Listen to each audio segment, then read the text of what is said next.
2003년 4월 30일 중국 전자상거래업체 알리바바가 입주했던 중국 항저우 화신커지 빌딩의 모습은 마치 전쟁터와 같았습니다.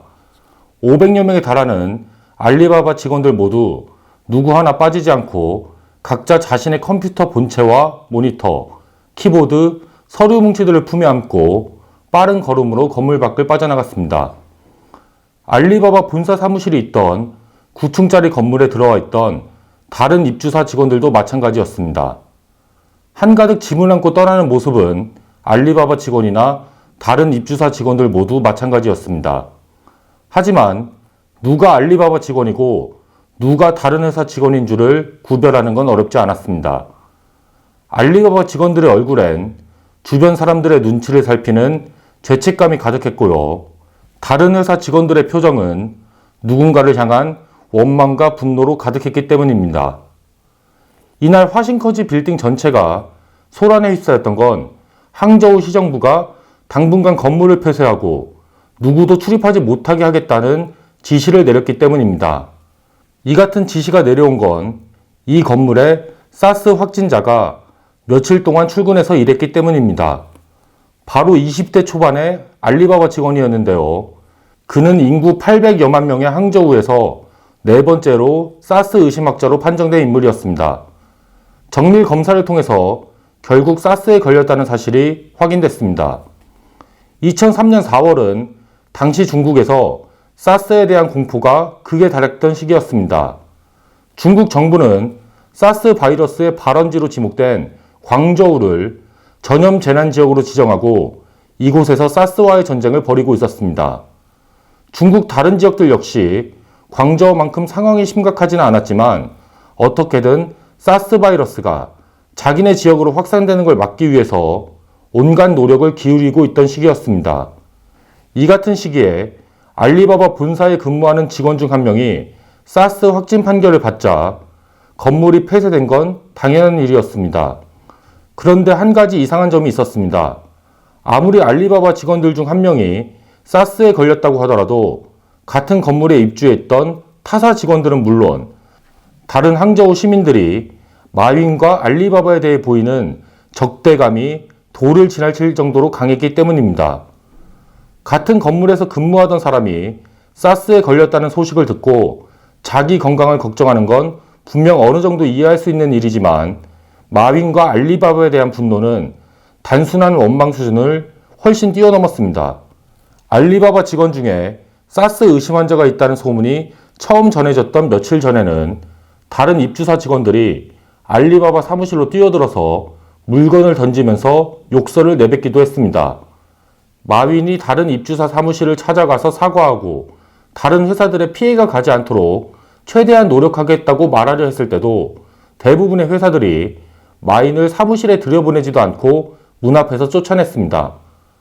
아무리 알리바바 직원이 사스에 걸렸다고 해도 이렇게까지 하는 건 분명 정도를 벗어난 일이었는데요. 도대체 그들은 왜 이렇게까지 큰 적대감과 분노를 드러낸 걸까요?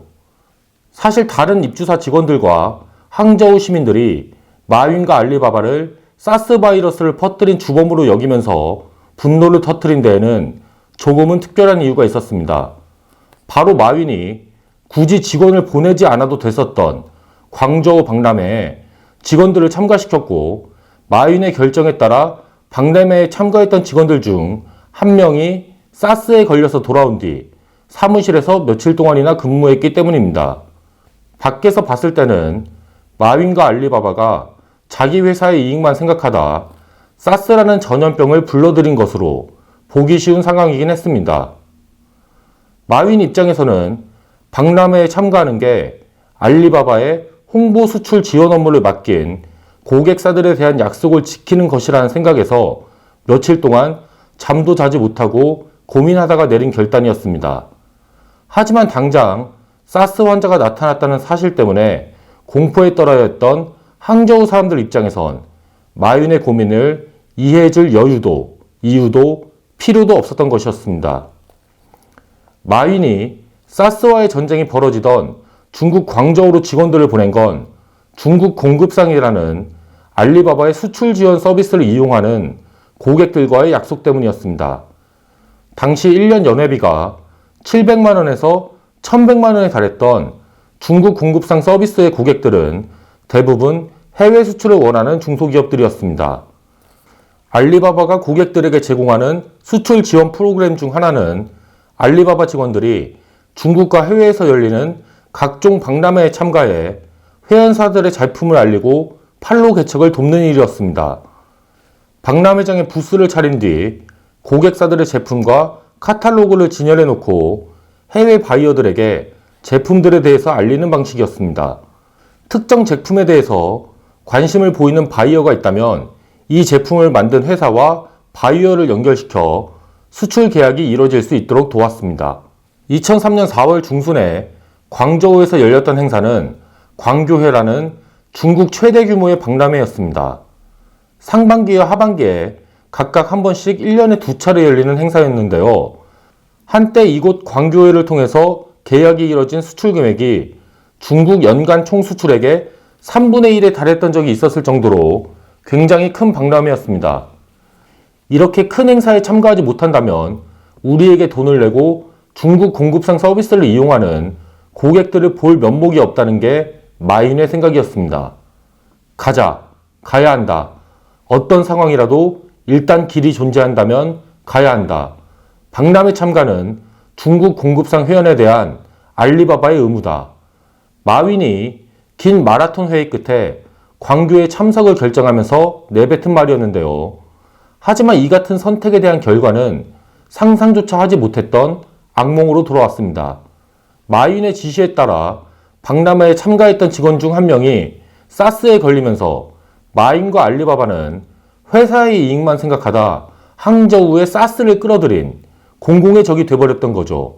광저우가 사스 발원지라는 사실을 잘 알면서 왜 직원들을 사지에 보냈느냐는 세상 사람들의 분노와 비난, 원망, 손가락질이 마윈에게 인정 없이 쏟아졌습니다.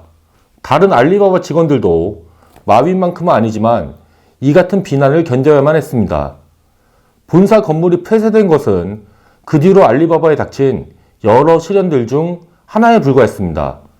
건물 폐쇄와 동시에 모든 알리바바 직원들은 자택에 격리 조치됐습니다. 알리바바와 다른 입주사 직원들 뿐만이 아니었습니다. 사스 의심 환자가 발생했다는 사실이 알려지기 며칠 전에 알리바바 본사를 방문했던 마오린성 당시 항저우 시장 역시 자택에 머물 수밖에 없었는데요. 알리바바의 전자상거래 시스템을 활용해서 사스 사태 때문에 어려움에 처해 있는 항저우 중소기업들을 돕자는 이야기를 하기 위해 회사를 방문했던 마오린성 시장이 알리바바 때문에 집안에 꼼짝없이 머물러야 하는 처지가 된 것이었습니다. 사스 바이러스를 항저우에 끌어들인 데다 사스 확산이라는 큰 위기를 막아내야만 하는 책임자인 항저우 시장까지 집에 격리시켜버렸으니 마윈과 알리바바에게 쏟아졌던 비난이 얼마나 거셌을지 쉽게 상상하실 수 있을 텐데요. 항저우에 돌봐줄 가족이 없는 타양 출신 직원들의 경우에는 항저우시가 제공한 시내 외곽에 있는 허름한 주택에서 격리 기간 동안을 지내야 했습니다. 경찰이 문 앞에서 24시간 보초를 서고 있었습니다. 이렇게 외곽 주택에 격리됐던 직원들의 경우에는 다른 직원의 가족들이 창문 틈으로 넣어주는 음식으로 끼니를 때워야만 했습니다. 그렇다면 마윈과 알리바바는 어떻게 이 같은 큰 위기를 이겨내고 다시 일상으로 돌아올 수 있었을까요? 만약 알리바바가 이 위기를 잘 이겨내지 못했다면 오늘날 우리가 잘 알고 있는 알리바바라는 회사는 존재하지 못했을 겁니다. 빌딩 폐쇄 지시가 떨어질 것을 예상하고 있던 마윈과 알리바바 직원들은 미리 이에 대한 조치를 하나하나 취해놨습니다. 직원들 모두가 집에서도 어려움 없이 인터넷에 접속해서 업무를 볼 수 있도록 전화국에 연락해서 모든 직원의 집에 광대역 고속 인터넷 통신을 설치했고요.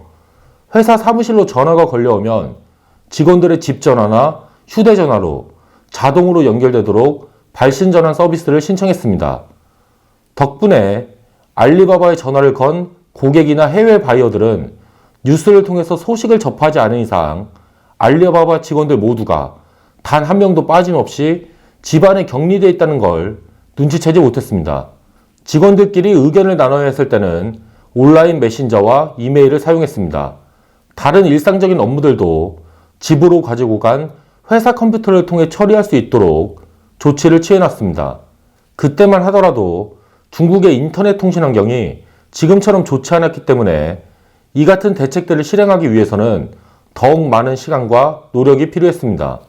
회사 직원 중에 사스 환자가 발생한 급박한 상황 속에서도 허둥대지 않고 모든 직원들이 격리되더라도 업무가 차질 없이 돌아갈 수 있도록 발빠르게 움직였던 게 알리바바가 자신들에게 닥친 위기를 헤쳐나갈 수 있었던 비결이었습니다.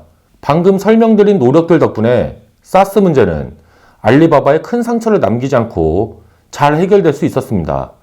사스에 걸렸던 직원 역시 무사히 치료를 잘 마치고 건강한 모습으로 회사에 돌아올 수 있었습니다.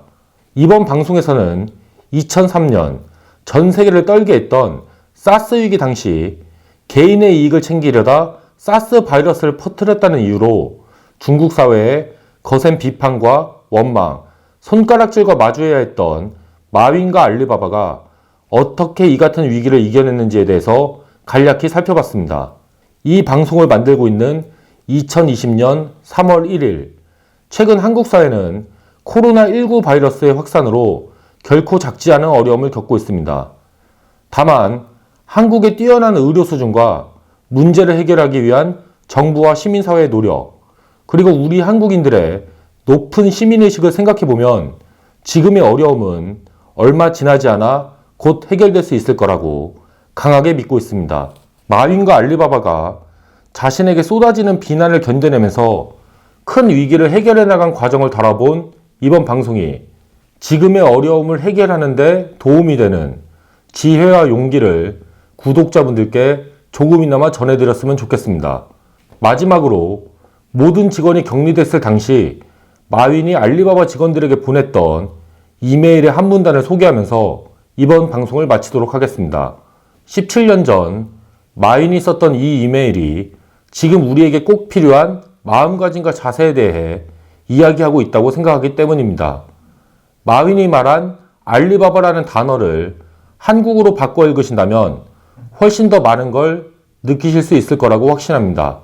이번 일을 통해서 저는 알리바바에 우리가 인지하지 못하는 수많은 약점이 존재하며 그중 상당수는 문제가 발생한 후에야 개선할 수 있다는 사실을 깨달았습니다. 저는 총책임자로서 가능하다면 알리바바의 모든 일을 책임질 것입니다. 하지만 이성적으로 현실을 생각해보면 지금은 비난과 원망에 빠져있을 때가 아닙니다.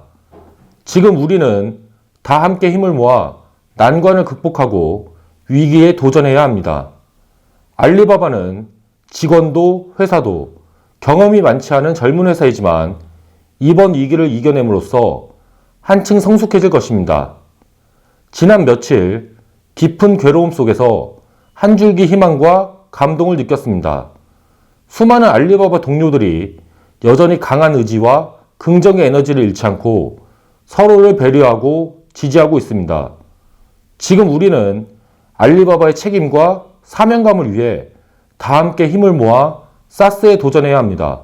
모든 불행은 지나가기 마련이고 삶은 계속 이어집니다. 그렇기 때문에 재앙에 맞서는 동시에 변함없이 일에 열정과 에너지를 쏟아야 합니다. 저는 알리바바의 젊은이들이 정말 자랑스럽습니다.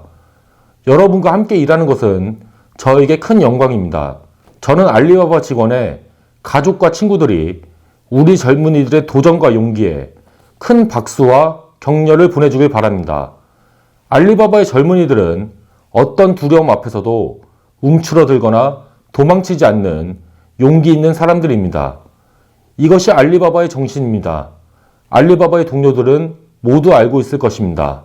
마윈과 알리바바가 사스 위기를 극복해낸 방법에 대해서 다룬 이번 방송처럼 손정희, 앙겔라 메르켈, 빌 게이츠, 윈스턴 처칠, 레이 달리오, 이나모리 가즈오 등 탁월한 리더와 뛰어난 창업자들이 스스로의 힘으로 원하는 것을 얻어낸 비결에 대한 쉽고 깊이 있는 설명은 내게 유리한 판을 만들라에서 만나실 수 있습니다. 오늘 방송도 시청해 주셔서 감사합니다. 오늘도 좋은 하루 보내세요. 예, 감사합니다.